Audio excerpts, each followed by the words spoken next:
உண்மையில் எப்படி திமுக தாவேக்காவை மதிப்பிடுது? இல்ல, அவங்க பொருட்படுத்த தேவையில்லைன்னு சொல்லி ஐயா உதயநிதி பேசிட்டாங்கனாலே அவங்க பொருட்படுத்துறாங்கன்னு தானே அர்த்தம்.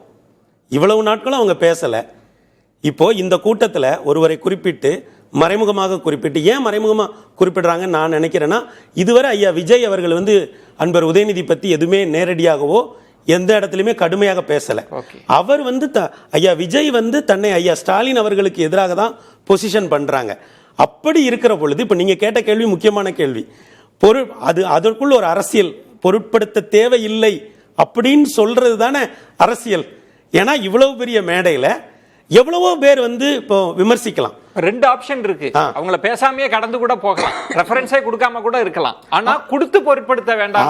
அந்த இதுதான் கரெக்டா நீங்க சொல்றீங்க. இப்போ அந்த இடத்துக்கு திராவிட முன்னேற்ற கழகம் வந்திருக்கு.